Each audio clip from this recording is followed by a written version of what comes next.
Cục 749 giải quyết vụ án cổ quy ngàn năm. Tương truyền, dưới rãnh Mariana sâu nhất thế giới, có một con rùa thần tu hành ngàn năm, tình cờ nhặt được một cuộn cổ thư.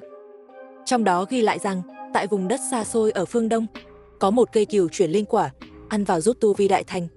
Nhưng nào có dễ mà đạt được, chuyện này rốt cuộc là sao? Các vị hãy bình tâm, nghe ta kể tường tận. Cục 749 thành lập tháng 9 năm 1974. Một cơ quan vô cùng bí ẩn. Mục đích thành lập của Cục 749 chính là chuyên trách xử lý những sự kiện siêu nhiên trong dân gian, cùng những hiện tượng quái dị, khoa học không cách nào giải thích. Và mời các bạn ăn miếng bánh, uống miếng nước, chúng ta bắt đầu vào câu chuyện. Hồ sơ Cục 749, những kỳ án tâm linh kỳ bí chưa bao giờ được hé mở. Hôm nay, chúng ta nói về hồ sơ số 200810009. Mật danh, vụ án cổ quy ngàn năm. Lưu ý, nội dung chưa được kiểm chứng, thuần túy là hư cấu, hãy thận trọng khi xem. Tháng 5 năm 2008, dưới đáy rãnh Mariana lạnh lẽo, làn nước đen ngòm bỗng lóe lên tia sáng lạ. Không phải huỳnh quang sinh vật, đó là mắt của một con rùa ngàn năm.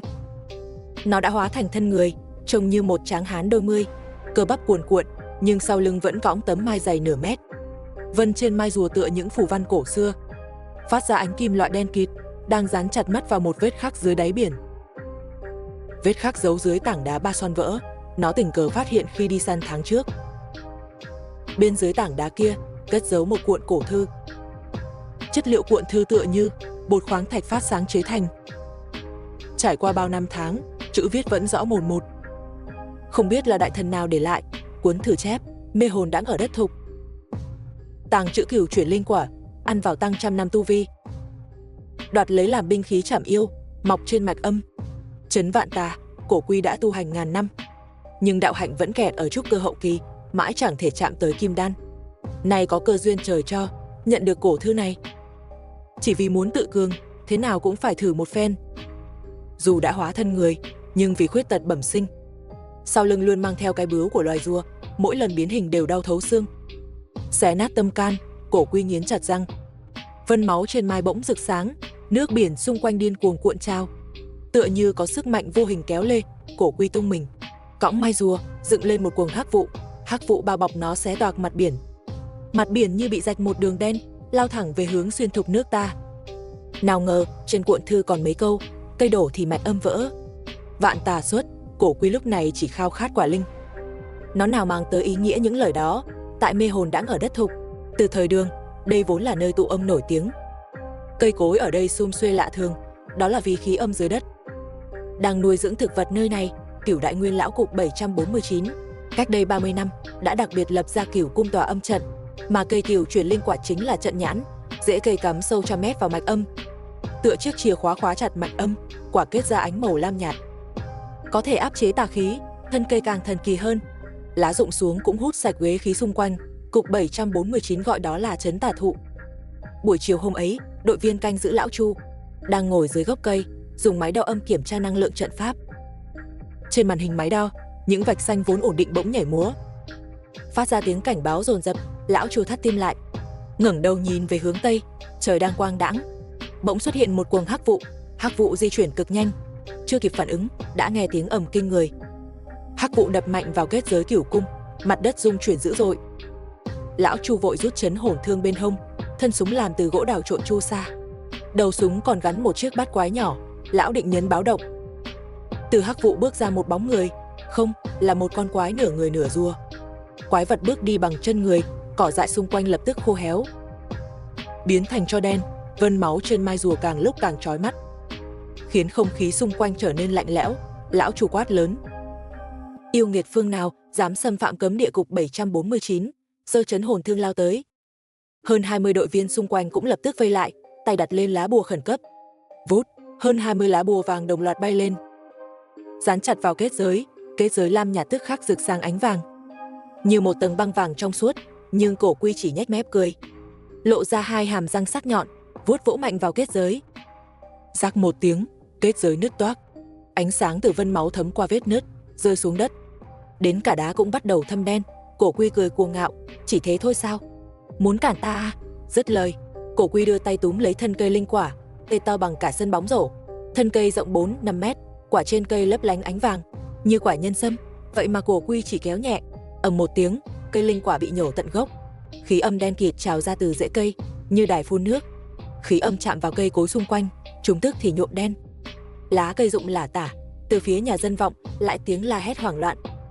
Ngay lúc này, tại trụ sở cục 749 ở kinh đô xa xôi, Cửu Đại Nguyên lão đang luyện hóa tà khí vừa thu được trong mật thất.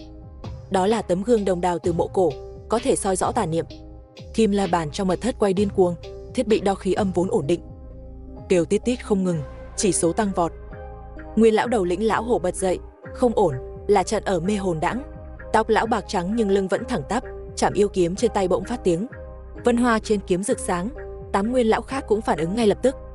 Lão Vương chụp lấy định hồn linh bên cạnh, chuông bằng đồng thau. Khắc dày đặc những chữ nhỏ, lão Triệu đeo thắt lưng Thu Yêu. Túi làm bằng vải đen, nghe nói bên trong nuốt đầy tà ma trăm năm. 6 vị nguyên lão còn lại cũng tung ra pháp bảo, người lấy lá bùa, người vác pháp khí, 9 người cùng đạp lên phủ Đạp Vân. Phủ chạm đất liền bốc cháy ngọn lửa vàng, 9 luồng sáng phá vỡ mái nhà, hướng thẳng về phía đất thục, kiếm khí trẻ đôi tầng mây dọc đường đi.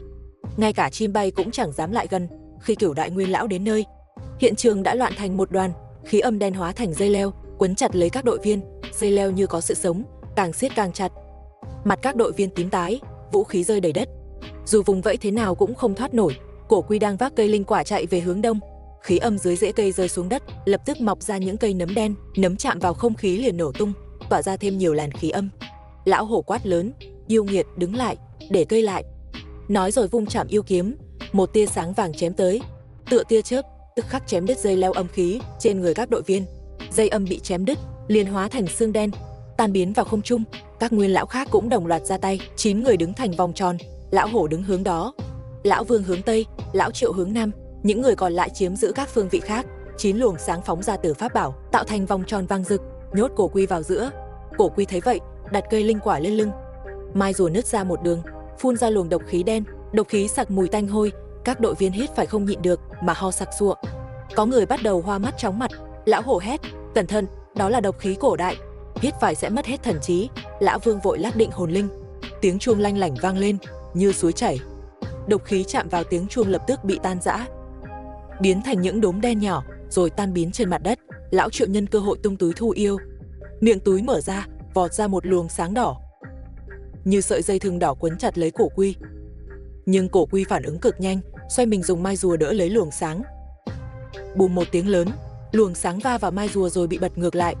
Túi Thu Yêu bị chấn đến biến dạng, tay lão Triệu tê dần.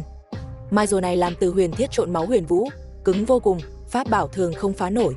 Lão hổ hét lên, mắt dán chặt vào mai rùa. Bỗng nảy ra ý định, lão cắn đầu lưỡi mình, phun một ngụm tinh huyết lên chảm yêu kiếm. Ánh vàng trên kiếm bỗng rực sáng gấp 3. Lão hổ quát lớn, các vị, dùng huyết chú. 8 nguyên lão còn lại cũng cắn đầu lưỡi. 8 ngụm tinh huyết đồng loạt rơi lên pháp bảo của mỗi người, định hồn linh vang dội hơn. Túi Thu Yêu ánh đỏ rực rỡ hơn, cả lá bùa cũng cháy lên lửa đỏ. 9 luồng sáng chứa huyết chú lao thẳng về phía Cổ Quy. Không khí nồng nặc mùi máu, nhưng cũng chứa đựng sức mạnh kinh hồn. Cổ Quy bị đánh trúng liên tục lùi lại, vân máu trên mai rùa bắt đầu nứt toác. Chất lỏng đen kịt trào ra từ vết nứt.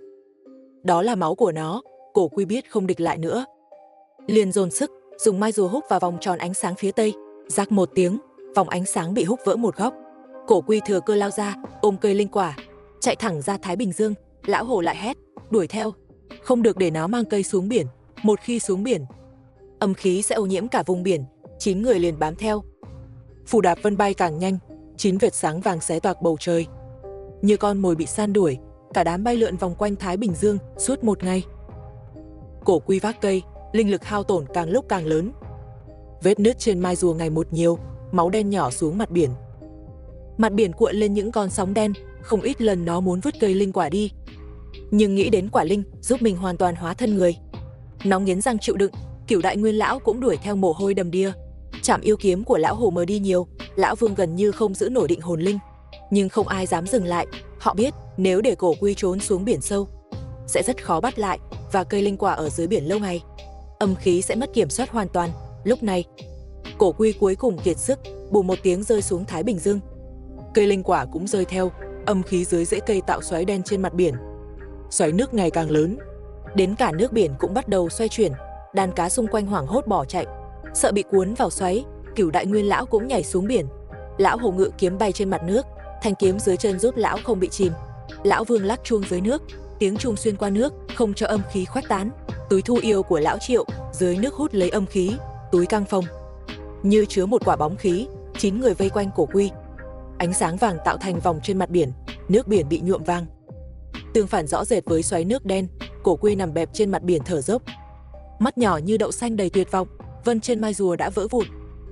Máu đen nhuộm đen cả vùng nước xung quanh, nó nhìn 9 người lão đang đuổi kịp.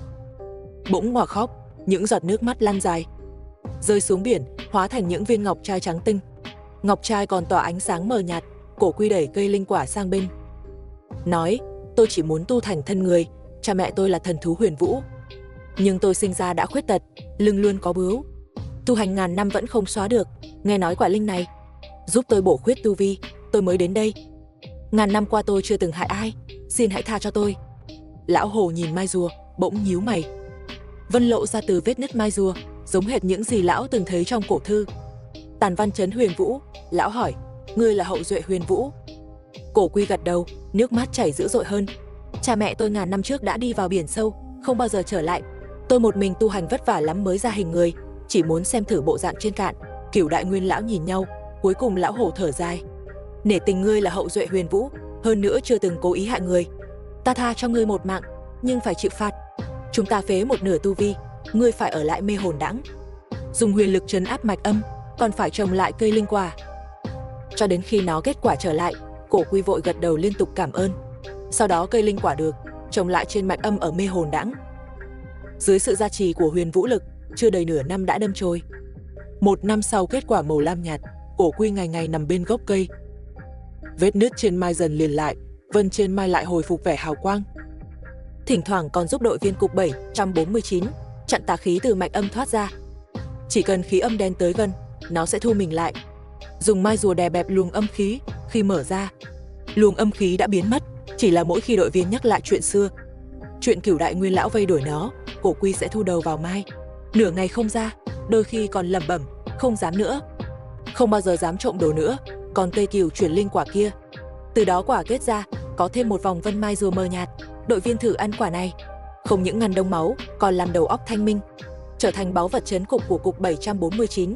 Đến tận bây giờ, nếu bạn đi mê hồn đãng, vẫn thấy một cái cây đặc biệt, dưới gốc cây nằm một con cổ quy ngàn năm, đang phơi nắng ngủ gật. Chỉ là con cổ quy này từ đầu đến cuối không hề nhắc về chuyện cổ thư. Được rồi, bánh nước cũng đã cạn, video hồ sơ hôm nay đến đây cũng hết. Nếu mọi người muốn xem nhiều video có nội dung tương tự, hãy nhấn thích và đăng ký kênh nhé. Hẹn các bạn ở hồ sơ tiếp theo.